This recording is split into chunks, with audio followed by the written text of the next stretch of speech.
ज्यांनी बँका खाल्ल्या, सूतगिरणी खाल्ल्या, साखर कारखाने शेतकऱ्यांचे लुटले, शिक्षण संस्था लुटल्या, असले भ्रष्टाचारी नापाक हात लागलेले होते. म्हणून या पंढरीच्या पांडुरंगाच्या समोर आम्ही त्यांची प्रतिमा आम्ही त्यांची शुद्ध केलेली आहे. आणि या महाराष्ट्रामध्ये या महाराष्ट्राचे मुख्यमंत्री यांना ज्या वेळेस महाराष्ट्रामध्ये बोललं जात होतं की आम्ही तुमची बायको मागत नाही, आरक्षण मागतोय, त्यावेळेस या महाराष्ट्राचे स्वतःला ज्येष्ठ नेते समजणारे शरद पवार यांना दिसलं नाही का की पुरोगामी महाराष्ट्र आणि सुसंस्कृत महाराष्ट्र.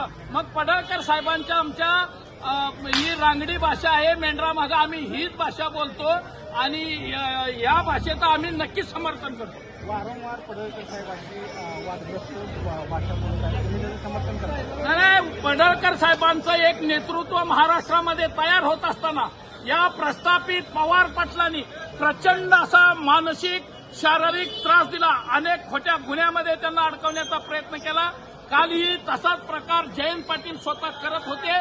बाजूला राहून त्यांच्यावरती सुपाऱ्या देऊन अनेक वेळा हल्ले झाले. त्यांना केसमध्ये गुंतवण्याचा प्रयत्न केला. म्हणून त्यांच्यातून हे उद्विग्न होऊन हे वाक्य आलेलं आहे. परंतु हे वाक्य मेंढरा मागा आम्ही नेहमीच बोलत असतो. त्याचं समर्थन करतात? हा, नक्कीच. कारण या पवार पाटलांनी आतापर्यंत अनेकांचे खून केले, अनेकांना सुपाऱ्या देऊन संपवलं गेलं. आणि एखादा जर आमचा मेंढराच्या मागे फिरणारा सर्वसामान्य कार्यकर्ता नेता होत असेल, आमदार होत असेल, तर ह्यांना बघवत नाही, त्याला संपवण्याचा घाट हे मंडळी घालत असतात. मग ह्यांची त्यावेळेस सुसंस्कृती आणि पुरोगामी महाराष्ट्र कुठं जातं.